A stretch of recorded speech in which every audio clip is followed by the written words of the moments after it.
A chill wind whips across the ancient, high plains of Central Asia, a vast, unforgiving landscape of rock and sparse grass that seems to stretch into eternity.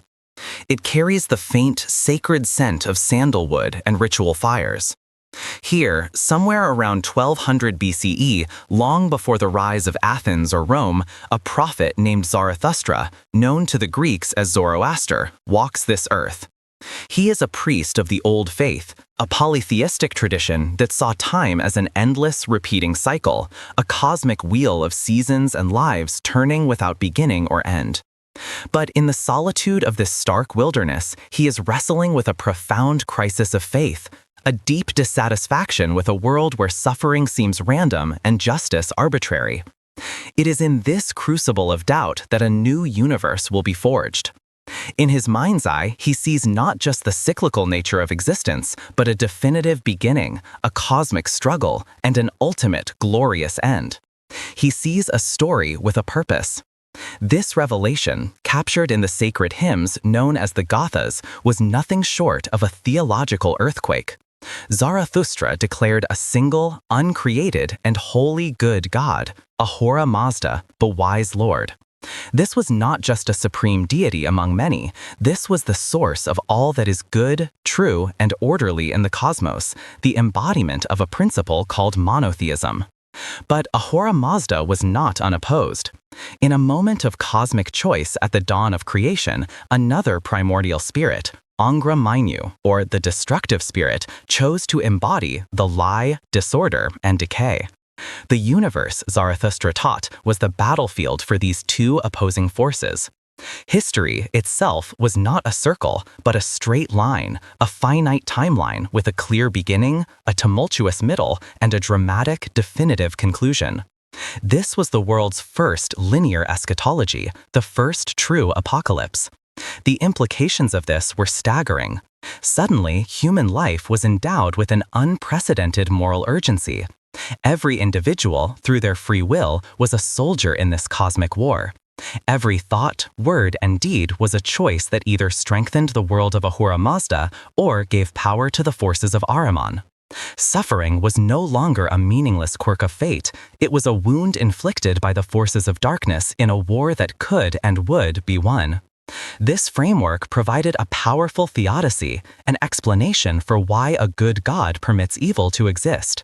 Evil was not a part of God's creation, but a corruption of it, a temporary blight on a universe destined for perfection. This vision promised that at the end of a 12,000-year cycle, a final savior figure, the Norkona, would be born of a virgin from the prophet's own seed. He would lead the forces of good in a final battle, raise the dead for a last judgment, and purify the world in a river of molten metal, which would feel like warm milk to the righteous, but agony to the wicked. After this great ordeal, Ahriman would be rendered powerless, and the world would be restored to its original pristine state. This final renovation was called Kalitis. This wasn't just a prophecy, it was a complete philosophical system, a new way of seeing time, morality, and the human condition itself. It offered meaning to suffering and a moral imperative for humanity. It provided a framework for understanding good and evil, free will, and the promise of a just resolution where every soul would be accounted for. Even today, the echoes of this ancient vision resonate in our deepest anxieties about global conflict, environmental collapse, and the search for ultimate justice. It set the template for a narrative of an ultimate climax, a final sorting of good and evil. What does salvation mean when the stakes are literally everything? This foundational belief, the world's first apocalypse, birthed in the sparse plains of ancient Iran, would prove to be one of the most powerful and resilient ideas in human history. It begs the question, how did this ancient Persian vision transcend its origins and become a shared framework for understanding our deepest fears across so many other belief systems? Building on that profound Zoroastrian vision of cosmic renovation, we trace how these revolutionary ideas migrated westward, carried not by armies, but by the currents of empire and exile, profoundly influencing the very fabric of subsequent Abrahamic faiths. Our journey takes us to the 6th century BCE, to the heart of the sprawling Achaemenid Persian Empire. Picture the opulent, multicultural city of Babylon, where a community of Jewish exiles, forcibly displaced from their homeland, are living and working. They are a people grappling with a theological crisis. How could their all-powerful God have allowed their sacred city, Jerusalem, to fall? In this crucible of despair and questioning, they encounter a dominant Persian culture vibrant with a spiritual landscape unlike their own. They hear stories of a cosmic dualism, of powerful angels and demons serving opposing masters, of a final, individual judgment, and the astonishing promise of a physical resurrection that would restore the world. The Book of Daniel, penned during this era of intense cultural exchange, offers a vivid new palette of apocalyptic imagery that would have been foreign to earlier Israelite religion. Beasts rising from the sea representing Gentile empires, a heavenly court passing judgment, and the arrival of a messianic Son of Man who would usher in an eternal kingdom. This was not a hostile takeover of ideas, but a slow, organic process of intellectual and spiritual cross-pollination. The Persian Empire, under rulers like Cyrus the Great, who is praised in the Hebrew Bible as a messiah for allowing the Jews to return home, was known for its relative religious tolerance. This created an environment where ideas could flow freely. Scholars like the late Mary Boyce, a preeminent authority on Zoroastrianism, and John J. Collins, a leading biblical scholar, have meticulously documented the striking parallels that emerge in Jewish thought during and after this period. The concept of Satan, for instance, evolves. In the older book of Job is an accuser in God's heavenly court, a member of the divine council.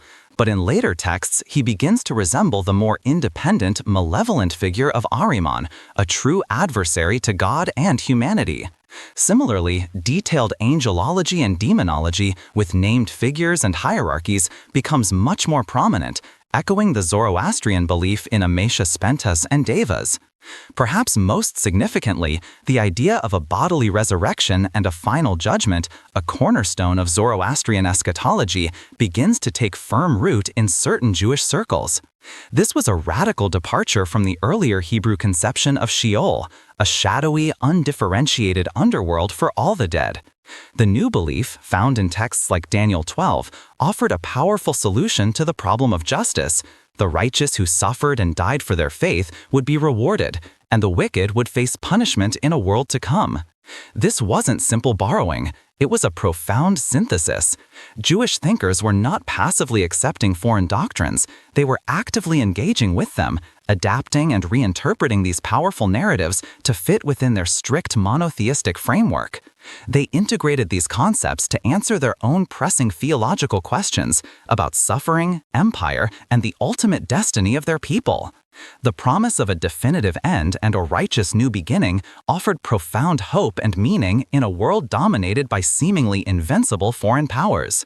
These adapted narratives would go on to form the very bedrock of Christian and Islamic eschatology, continuing to shape the spiritual lives of billions. They fuel political movements, inspire breathtaking acts of faith, and, in their darkest forms, provoke fear-driven cults and violence. If these powerful narratives were so deeply woven into the sacred texts of new global faiths, how did they evolve beyond mere religious prophecy to become a secular psychological framework, a mental virus for understanding suffering, hope, and even contemporary global crises? Moving beyond scriptural adaptation, we confront how these ancient apocalyptic narratives have transformed into what we might call a pervasive mental virus. A cognitive pattern that shapes our collective and individual fears, often unconsciously, far outside the walls of any church, synagogue, or mosque. We begin not in an ancient court, but in the stark, sun-bleached desert of New Mexico, July 16, 1945. A blinding white light floods the pre-dawn sky, followed by a deafening roar. As the first atomic mushroom cloud boils into the atmosphere, J. Robert Oppenheimer, the father of the bomb, recalls a line from the Hindu scripture, the Bhagavad Gita, "Now I am become death, the destroyer of worlds." In that moment, humanity granted itself the power of ultimate destruction, the ability to enact its own secular. The apocalypse was no longer solely in the hands of God. This single event supercharged the ancient narrative, embedding it deep within the psyche of the modern world. Consider the chilling silence of a 1950s backyard fallout shelter, a concrete tomb built against a prophesied nuclear fire. The language of tipping points, existential threats, and final solutions began to pervade our modern discourse, a direct echo of the final all-or-nothing cosmic struggle envisioned by Zarathustra. From the Cold War's nuclear anxieties, this mental virus mutated and spread. It found fertile ground in the environmental movement, where scientists and activists warned of an ecological apocalypse. The language used to describe climate change, a point of no return, a final judgment on humanity's greed, the salvation of a green future, maps almost perfectly onto the ancient apocalyptic structure. We see it again in the frantic online chatter around the predicted 2012 Mayan calendar end date, a global phenomenon fueled by media hype and a deep-seated desire for a dramatic conclusion to the human story. And today, we hear its most recent echoes in the urgent, often breathless, philosophical debates around the rise of artificial intelligence, with tech luminaries warning of an imminent singularity that could represent either humanity's salvation or its extinction.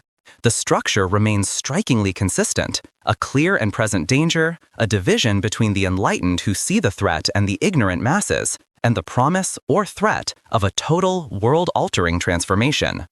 The psychiatrist and author Robert J. Lifton, in his studies of survivors of Hiroshima, explored how humans grapple with this death anxiety on a massive scale. The apocalyptic narrative, he found, is a powerful psychological tool for processing such overwhelming threats. It's so compelling because it simplifies terrifying complexity. It gives us a story, and stories are how we make sense of the world. It provides a clear villain, whether it's a rival superpower, corporate polluters, or an unaligned superintelligence.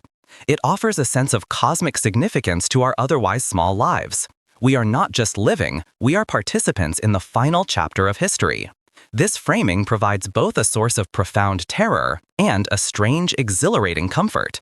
It allows us to process immense, abstract threats by framing them as part of an ultimate grand design, whether that design is divine, historical, or technological.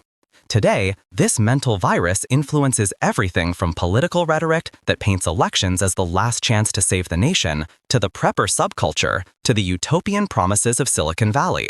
It's the engine behind movements seeking radical, immediate change, and the source of a deep-seated, paralyzing anxiety about the future. Understanding its ancient Zoroastrian roots and its powerful psychological grip is not about dismissing the very real threats we face. Instead, it empowers us to critically examine the narratives of collapse and renewal that surround us. Perhaps, by recognizing the 3,000-year-old blueprint of the world's first apocalypse in our modern fears, we can begin to untangle the story from the reality, and in doing so, consciously choose to write new narratives of collective responsibility, resilience, and hope, rather than merely awaiting an inevitable end.